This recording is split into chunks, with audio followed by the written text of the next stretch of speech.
Thanks for being with us today. And I really want to do a good job of honoring everybody's perspectives. And we're going to do a check-in. So this is an Inside JLC podcast.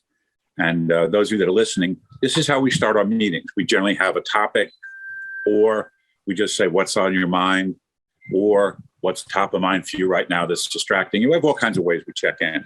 This one is a little different because I'm setting the stage for a podcast we're going to do later on. And the query that is going to go right to the gang, and after they say what their answer, they're going to say, amen. That's what we do when we do this work. And I may or may not add something to each of the comments. So here's the provocation. Think about a time when you were put into a leadership position, and or think about a time that you coached somebody in a leadership position. And the question was, how do we enable trust among the leader and the leadership team? What is the very first thing that you think of that you would, this is something I need to establish right away and very quickly? Who'd like to start? I'll go. So I just did it today with coaching of Dr. Tim Mitzel. He is assistant superintendent at Littlestown, and he has a new assistant. And he said, how do I create this relationship, right? He was the high school principal, so he saw what was created before, and now it's like, it's not working. Like, you know, how, and I said, well, what do you talk about? And he only talked about tasks. This is what I want. And we know with our 5 success circle, you have relationships, conversations, collaboration, planning and action, and results. And he was only doing the planning and action piece. And so we talked through about how we could have a weekly meeting where he first starts with the appreciation and gratitude, and that starts with the relationships, right? And then also the getting to know each other as leaders, having some type of confessional. This is what occurs for me this week. This was a trigger for me. And then getting to the tasks. So I feel like getting to know both personal and professional and making sure that you hit all 5 of those each time that you interact or throughout the week that you're intentional. That's one way to establish trust. And I'm in. That's very beautiful. Thank you so much. Who'd like to add on to what Julie just gave us?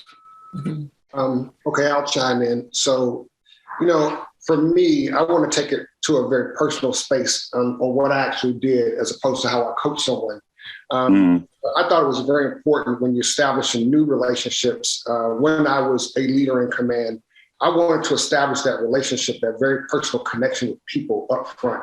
And so the very first meeting I would have, we would sit and I would ask us to share something about one personal thing about each other as we go around the room, because that relationship and getting to know one another is how you create that environment of trust. So I didn't want to talk about work.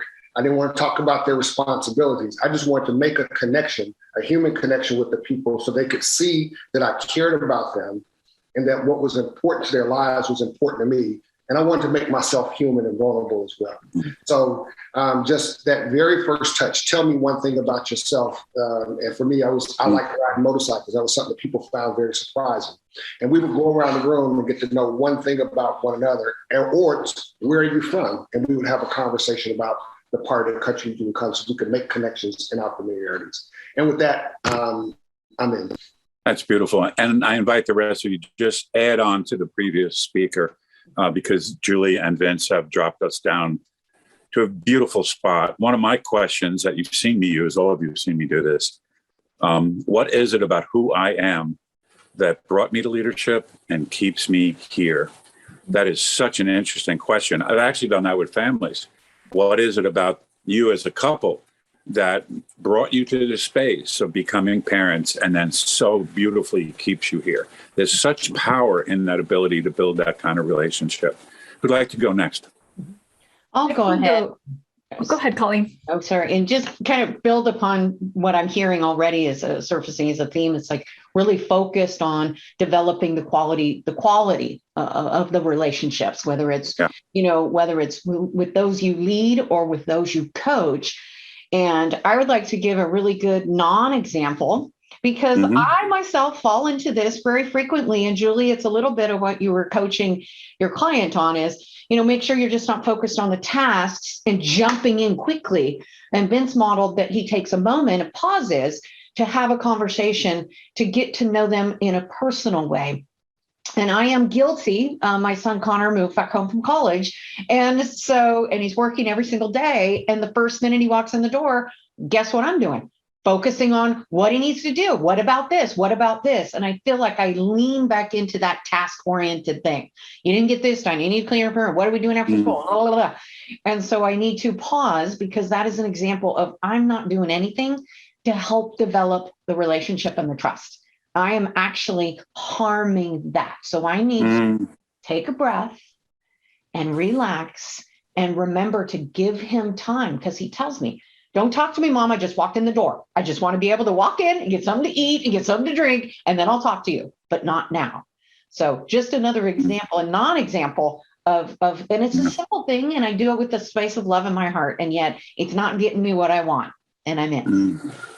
Yeah, you just shifted us beautifully from that parent-child space to one of the books I actually love. I read it. I read snippets of it all the time. It says, don't sweat the small stuff, and it's all small stuff.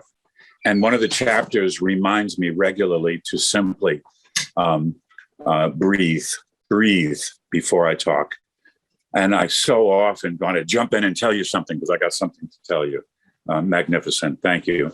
And Nicole, you were going to add something, I thought. Yes. So I think building on what everyone has shared, even just Colleen took us in this different direction, but I think it still applies. But what I love to do is really let people know what they can count on from you and what they can expect from you, and course correct when you veer off out of that space for what you want people to be able to count on from you and expect from you. So I think it's so important, Colleen, to just have that conversation like, oh my goodness, I just went to this other place and I didn't mean to go there with you. And here's how I want to show up for you today and next time. So really just being clear about what people can expect from you and what they can count on from you, I think is so important. I try to infuse that into my conversations that I'm having with my new colleagues and team members, because I think it's important for them they don't know how to show up with me. And I want them to be comfortable, like, yes, please ask me all of those questions. I would love to answer them. I would love to be in conversation with you. So I just think as much as we can just be clear and really express what people can count on and what they can expect is helpful to build trust. I'm in. So you are all talking about building trust, and one of the keys is trustworthiness. You've all seen us work on this. To make a promise and keep it in the best interest of the person or persons where you made that promise, that's the definition or mark of a professional. So that was just magnificent. Thank you all. And Joe, what we're working on is we're actually recording a little opportunity to think about when we enter a new command or enter a new leadership space or coach somebody in that spot, what do we say to them when we get there? So, Christy, would you like to offer something based on what you heard so far? Absolutely, yes.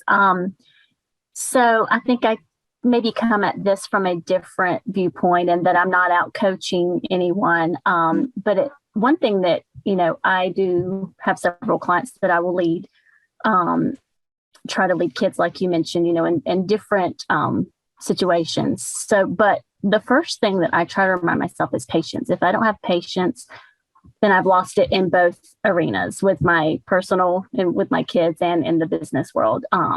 So and it's funny because I don't feel like I have a lot of patience, but I do have to put that forward, and I have to make sure that I'm extremely patient.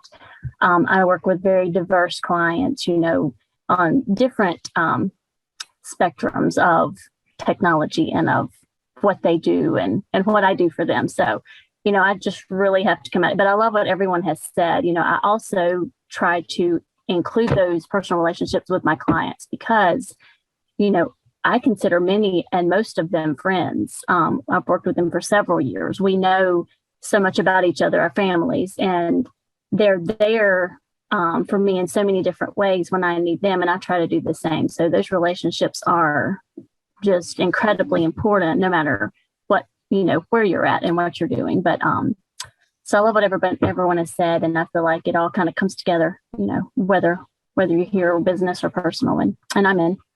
Yeah, I couldn't agree more. And this is very much a loopy. It's a loop. This is what I'm doing, and it's going to come back to me again. How do I keep refining the way I do this?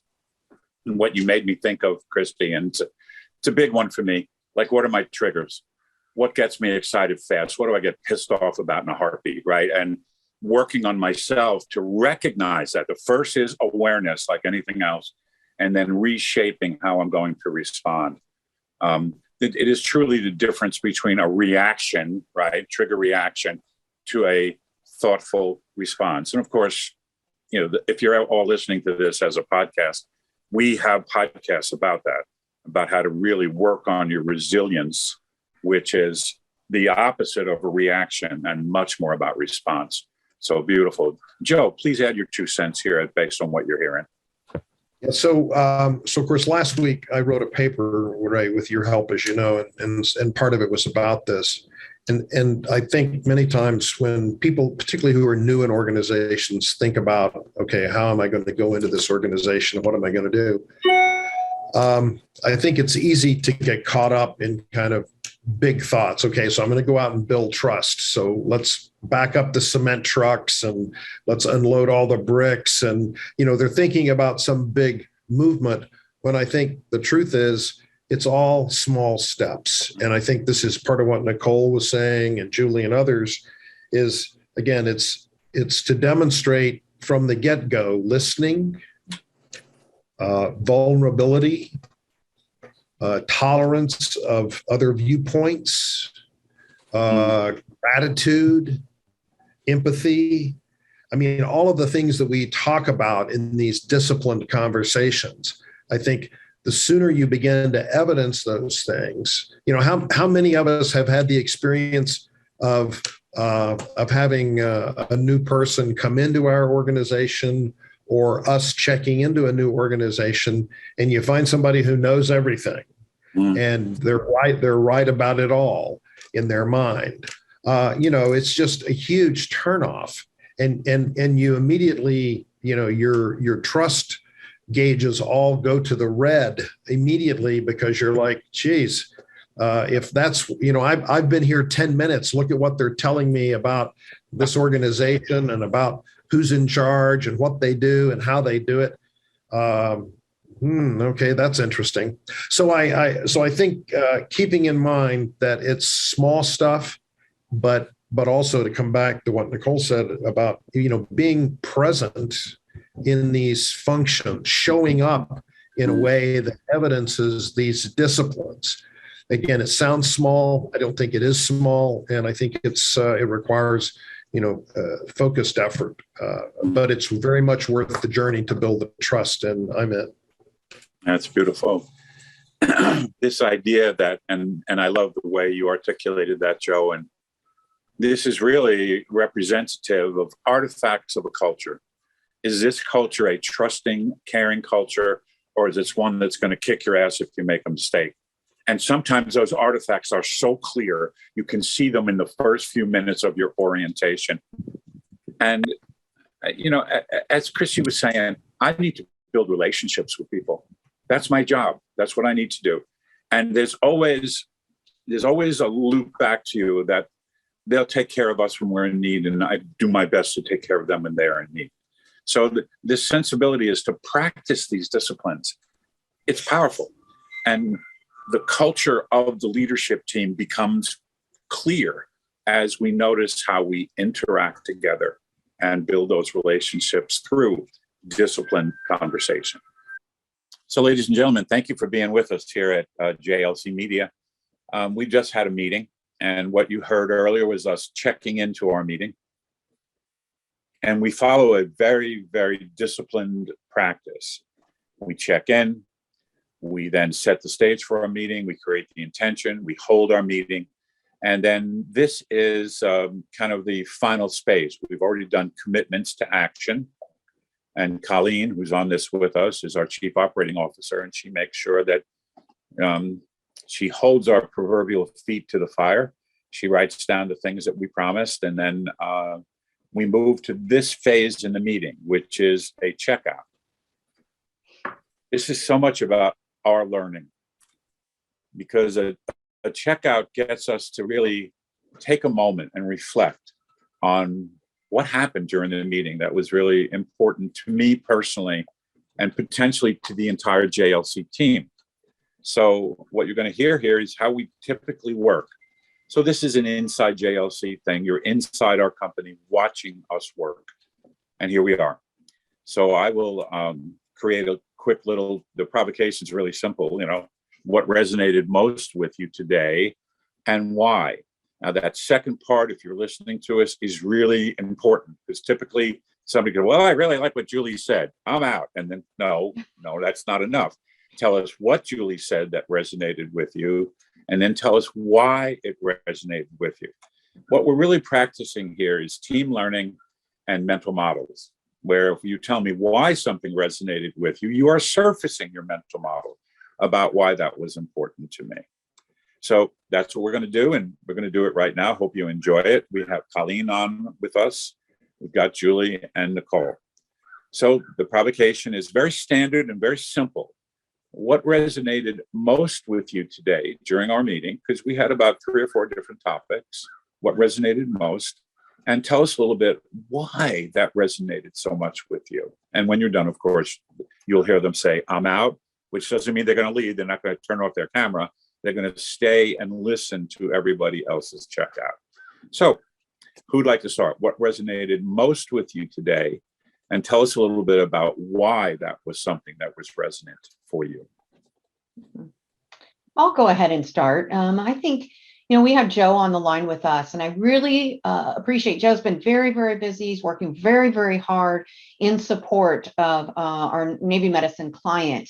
And I think the thing that resonated with me most was when he shared what unfolded in those conversations he facilitated last week at Defense Health Headquarters. He talked specifically, just about the conversations, the fact that they were talking about just freely and candidly, and the impact it had on their ability to really move the group forward.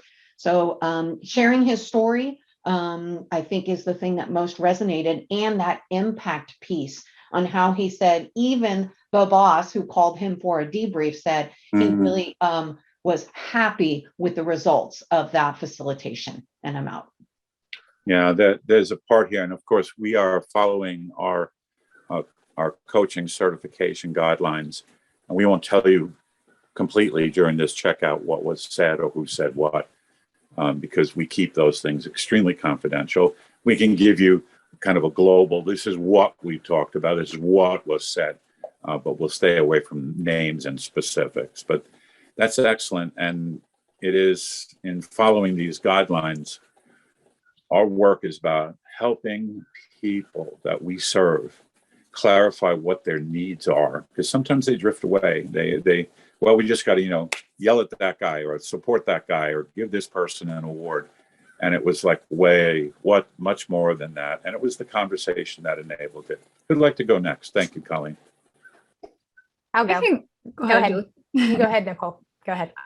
It was interesting because what Colleen shared was almost the exact same thing that really resonated for me. It's that impact piece, like hearing what the conversations were and the impact it had on that leadership team. And I think one of the things that Joe had said is it's really those fundamentals and the disciplines of the conversation that when in practice can be so impactful. So that was just a really good reminder for me, like these things that sometimes we think of as basic or what leaders should already know or they should already be doing, just really focusing on the putting them into practice, making them part of your everyday leadership is so key in to see that transformation, to see the impact that it can have on your team and on your environment is just, that was standing out for me today. So I'm out. So the part he gave, and thank you, Nicole, that was beautiful. And what I'm hearing you say is how Joe helped them recognize that the CPO, context, purpose, and outcome slide, is not for the presenter. It's not for the person that is the quote facilitator. It is for the leader. And if the leader doesn't use that verbally, say to somebody, this is why we're here. This is what I intend for all of us to understand. And then for each of us to do, it just becomes, okay, here's the slide, move on. And I thought the way he did that by saying this is the leader's responsibility to state the intention through the CPO, I thought that was powerful. So that'll be my meaningful part of the conversation today. Julie. The thing that was meaningful for me was quite simple. It was Nicole.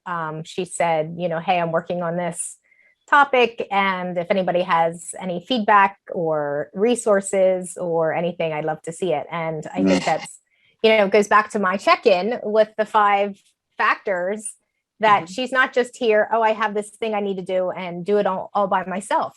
Oftentimes as leaders, we think that we have to do it by ourselves, but by her saying, no, I have the best minds here. Why would I do it by myself? So that's collaboration. It's building relationships. It's planning an action so that she gets the best results that she possibly can. So that was the thing that was most impactful to me, and I'm out. That's cool.